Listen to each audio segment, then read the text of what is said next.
Hello everyone, welcome to my channel. आज हम इस वीडियो में डीडी ट्रांजिशन का कॉन्सेप्ट डिटेल में समझेंगे एंड ट्रांजिशन मेटल कॉम्प्लेक्स के कलर के लिए डीडी ट्रांजिशन किस प्रकार रिस्पॉन्सिबल होता है, उस कॉन्सेप्ट को भी एग्जाम्पल के साथ समझेंगे। इस टॉपिक का प्रॉपर नोट्स आपको प्रोवाइड करूंगा जो आपके बीएससी सेमेस्टर एग्जाम्स के लिए बहुत यूजफुल होगा। ये टॉपिक बेसिकली इनऑर्गेनिक केमिस्ट्री के unit electronic spectra of transition metal complexes का एक बहुत इंपॉर्टेंट यूनिट है, इंपॉर्टेंट कॉन्सेप्ट है। अगर आपको इस यूनिट का कंप्लीट नोट चाहिए तो नीचे डिस्क्रिप्शन बॉक्स में आपको पीडीएफ स्टोर का लिंक मिलेगा, जहां से आप इन सभी टॉपिक्स का प्रॉपर नोट्स डाउनलोड कर सकते हैं। पिछले वीडियो में हमने इलेक्ट्रॉनिक ट्रांजिशंस का कॉन्सेप्ट समझा है। सो डीडी ट्रांजिशन के कॉन्सेप्ट को समझने से पहले इलेक्ट्रॉनिक ट्रांजिशन क्या होता है, इसके कॉन्सेप्ट को एक बार हम रिकॉल कर लेते हैं। पिछले वीडियो में हमने डिटेल में डिस्कस किया है, उसका भी लिंक आपको नीचे डिस्क्रिप्शन बॉक्स में मिल जाएगा। इलेक्ट्रॉनिक ट्रांजिशन क्या होता है, बहुत सिंपल सा कॉन्सेप्ट है। बेसिकली जैसे हम ये एक कंटेनर है, इसमें हम कोई कंपाउंड लेते हैं, ये हमारा कंपाउंड है। तो जब इस कंपाउंड के ऊपर हम इलेक्ट्रोमैग्नेटिक रेडिएशन, अल्ट्रावायलेट रेडिएशन जो है जब इसके ऊपर डालते हैं, तो ये जो कंपाउंड के मॉलिक्यूल्स होंगे, ठीक है, ये जो मॉलिक्यूल्स होते हैं ये रेडिएशन को एब्जॉर्ब कर लेते हैं। ये जो अल्ट्रावायलेट रेडिएशन हम इस कंपाउंड में डालेंगे तो इसके मॉलिक्यूल्स रेडिएशन को एब्जॉर्ब करेंगे, जिसके कारण इस रेडिएशन के कारण इस मॉलिक्यूल्स के जो इलेक्ट्रॉन्स होते हैं वो लोअर एनर्जी लेवल से हायर एनर्जी लेवल में चले जाते हैं, ठीक है, एक्साइट हो जाते हैं, जिससे ये लोअर एनर्जी लेवल से हाई एनर्जी लेवल पर चले जाते हैं, मतलब ट्रांजिशन होता है। तो ये जो प्रोसेस होता है रेडिएशन के कारण किसी मॉलिक्यूल्स के इलेक्ट्रॉन का लोअर एनर्जी लेवल से हायर एनर्जी लेवल में चले जाना, इस प्रोसेस को कहा जाता है इलेक्ट्रॉनिक ट्रांजिशन। ठीक है, ये सिंपल सा कॉन्सेप्ट है। जब इलेक्ट्रॉन एक एनर्जी लेवल से दूसरे एनर्जी लेवल में जाता है, एक्साइट होता है, उत्तेजित होता है, तो उस प्रोसेस को इलेक्ट्रॉनिक ट्रांजिशन कहा जाता है। तो अब ये डीडी ट्रांजिशन क्या होता है, डीडी ट्रांजिशन का कॉन्सेप्ट भी सिंपल सा है।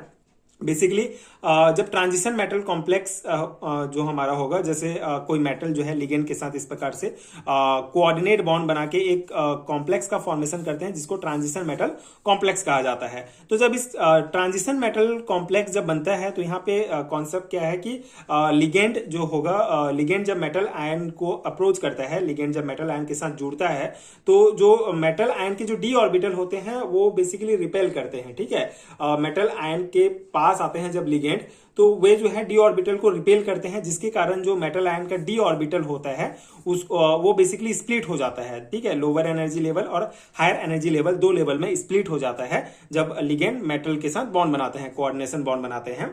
तो जब ये स्प्लिटिंग हो जाता है डी ऑर्बिटल का, जिससे इस स्प्लिटिंग में जो डी ऑर्बिटल के हमारे जो इलेक्ट्रॉन होंगे, मतलब डी ऑर्बिटल सेम ऑर्बिटल में इलेक्ट्रॉन है, तो ये जो इलेक्ट्रॉन होंगे वो लोअर एनर्जी लेवल से हायर एनर्जी लेवल में जो है वो ट्रांजिशन करते हैं। इसको कहा जाता है डीडी ट्रांजिशन। मतलब जो डी ऑर्बिटल होते हैं वो ही जो है दो लेवल में बढ़ जाते हैं, एक लोअर एनर्जी लेवल और एक हायर एनर्जी लेवल। और जब इलेक्ट्रॉन इस सेम ऑर्बिटल के इसमें जो है एक यहां से ये इलेक्ट्रॉन जब हायर एनर्जी लेवल में ट्रांजिशन करता है तो इसको कहा जाता है डीडी ट्रांजिशन, ठीक है। मतलब कि ट्रांजिशन मेटल कॉम्प्लेक्स में जब कोई इलेक्ट्रॉन एक डी ऑर्बिटल से दूसरे डी ऑर्बिटल में जाता है तो उसको डीडी ट्रांजिशन कहा जाता है। सिंपल सा कॉन्सेप्ट है। आई होप कि आपको बेसिक समझ में आ गया होगा। ट्रांजिशन इलेक्ट्रॉनिक ट्रांजिशन क्या होता है, जब नॉर्मल हम कोई कंपाउंड लेते हैं तो उसमें जब रेडिएशन डालेंगे तो इलेक्ट्रॉन लोअर एनर्जी लेवल से हायर एनर्जी लेवल में जाते हैं, इसको इलेक्ट्रॉनिक ट्रांजिशन कहा जाता है। सेम उसी प्रकार जब हम ट्रांजिशन मेटल कॉम्प्लेक्स लेंगे और इसमें भी हम जब रेडिएशन डालते हैं तो इस रेडिएशन के कारण जो डी ऑर्बिटल के इलेक्ट्रॉन होते हैं लोअर एनर्जी लेवल से हायर एनर्जी लेवल में चले जाते हैं, इसको कहा जाता है डीडी ट्रांजिशन, ठीक है। क्योंकि ये डी ऑर्बिटल में ही ये ट्रांजिशन होता है, इसलिए इसको डीडी ट्रांजिशन कहा जाता है, ठीक है। तो ये बेसिक कॉन्सेप्ट है। अब हम इसके नोट्स को देख लेते हैं। मेनली आपके थ्योरी एग्जाम्स के पर्सपेक्टिव से नोट्स प्रोवाइड कर रहा हूं। तो ये बहुत इंपॉर्टेंट टॉपिक है, आपके एग्जाम में पूछा जाता है व्हाट इज डीडी ट्रांजिशन, तो आप ये पूरा कॉन्सेप्ट लिख सकते हैं। So, DD transition is an electronic transition in which an electron jump from one d orbital to another d orbital of different energy within the same metal ion, ठीक है। Same metal ion होगा, उसका जो different energy होगा, ठीक है।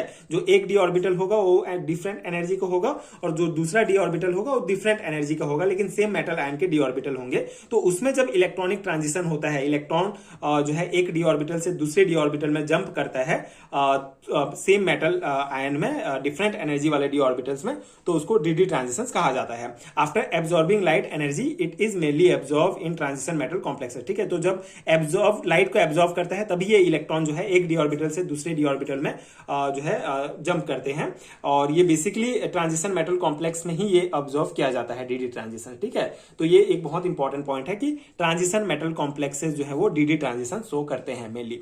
सो इन transition elements the 5 d orbital are normally of equal energy in free metals ions, but when ligand approach the metal ion to form a coordination compound, the d orbitals split into groups of different energies। ठीक है, तो यहाँ पे concept क्या है ये आपको diagram से अच्छे से समझ में आएगा।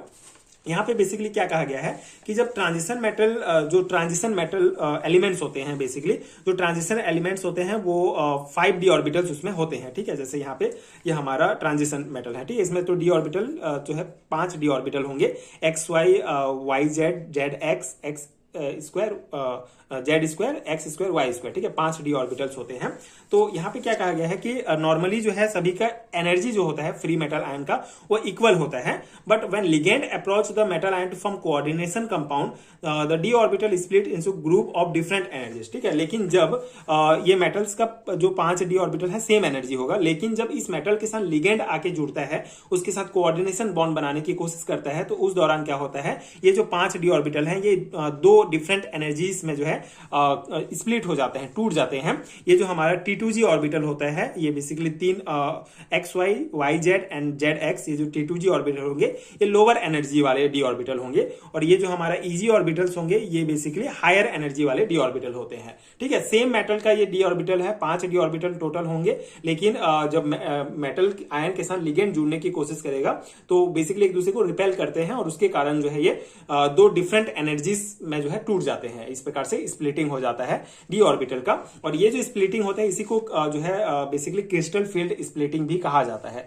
पिछले वीडियोस में मैंने इसका कॉन्सेप्ट भी समझाया है, तो यही कॉन्सेप्ट है कि the d orbital split into groups of different energies and this splitting of d orbital is called crystal field splitting। ठीक है, तो जो सेम मेटल आयन के d ऑर्बिटल होते हैं तो डिफरेंट ग्रुप्स डिफरेंट एनर्जी वाले 2 ग्रुप में स्प्लिट हो जाते हैं, टूट जाते हैं, तो इसको कहा जाता है crystal field splitting.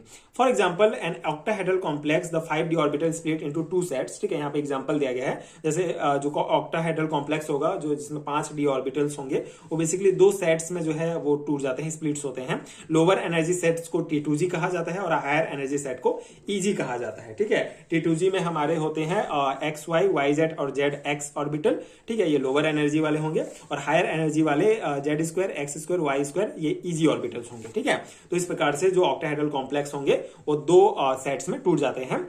This splitting can be represented as T2g to Eg। ठीक है, ये हायर लेवल से ये लोअर लेवल से हायर लेवल में। ठीक है, अगर ट्रांजिशन होगा इलेक्ट्रॉन का तो ये लोअर एनर्जी लेवल से हायर एनर्जी लेवल में ट्रांजिशन होता है। When light of suitable energy falls on the complex and electron absorb energy and jump from lower energy T2g orbital to the higher energy Eg orbital, this movement is called D transition. ठीक है, तो जब light जो है पड़ेगा, मतलब जिस transition metal complex पर जब लाइट पड़ेगा तो जो लाइट एब्जॉर्ब करने के कारण जो इलेक्ट्रॉन्स होंगे वो बेसिकली लोअर एनर्जी लेवल से हायर एनर्जी लेवल में जंप करते हैं, तो ये जो मूवमेंट होता है इसी को डी ट्रांजिशंस कहा जाता है। ठीक है, तो ये हमारा डी ट्रांजिशंस का कॉन्सेप्ट है।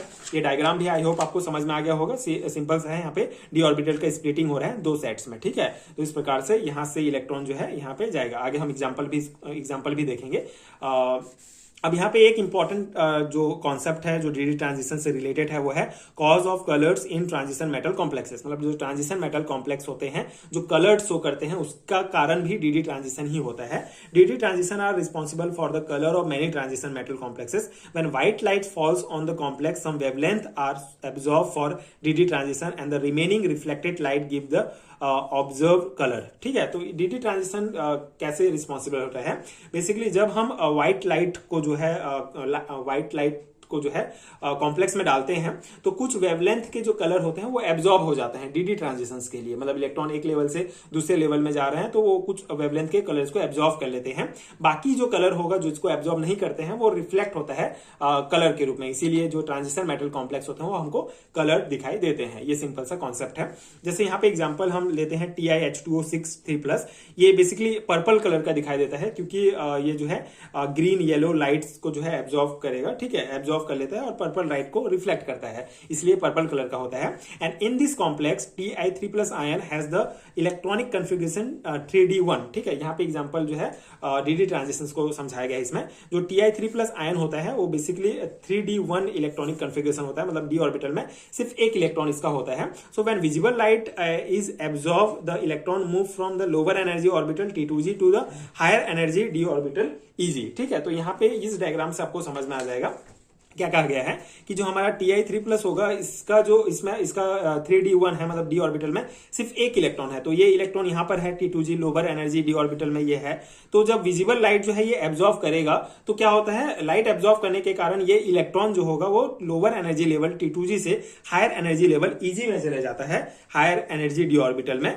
तो इस प्रकार से ये एनर्जी एब्जॉर्ब के कारण ये इलेक्ट्रॉन का एक स्टेट से दूसरे स्टेट में ट्रांजिशन होता है, इसी को डीडी ट्रांजिशन कहा जाता है, ठीक है। मतलब डी ऑर्बिटल में ही ये इलेक्ट्रॉन है और डी ऑर्बिटल के ही लोअर एनर्जी लेवल से हायर एनर्जी लेवल T2g से Eg में ये जा रहा है लाइट एब्जॉर्ब करके, तो इसी को कहा जाता है डीडी ट्रांजिशन। तो ये एग्जांपल आप दे सकते हैं। Ti ये ट्रांजिशन मेटल कॉम्प्लेक्स है, बेसिकली 6H2O लिगेंड है। Ti हमारा सेंट्रल मेटल आयन है, तो इस प्रकार से ये TiH2O6 3+ जो कॉम्प्लेक्स होता है ये डीडी ट्रांजिशन शो करता है। तो ये डायग्राम आप बना सकते हैं। तो ये हमारा पूरा कॉन्सेप्ट हो गया डीडी ट्रांजिशंस का। आई होप कि आपको समझ में आ गया होगा एंड ये नोट्स आपके एग्जाम प्रिपरेशन के लिए हेल्पफुल रहा होगा। एंड अगर आपको इस यूनिट का कंप्लीट हैंडरिटन नोट्स है, ये PDF फॉर्म है, तो नीचे डिस्क्रिप्शन बॉक्स में आपको PDF स्टोर का लिंक मिल जाएगा जहां से आप ये नोट्स डाउनलोड कर सकते हैं, जो आपके एग्जाम प्रिपरेशन के लिए बहुत हेल्पफुल होगा। एंड अगर वीडियो हेल्पफुल है तो आगे की वीडियोस देखने के लिए आप चैनल के साथ जुड़े रहिए। प्लीज सपोर्ट कीजिए, like share and subscribe to my channel and thank you so much for watching.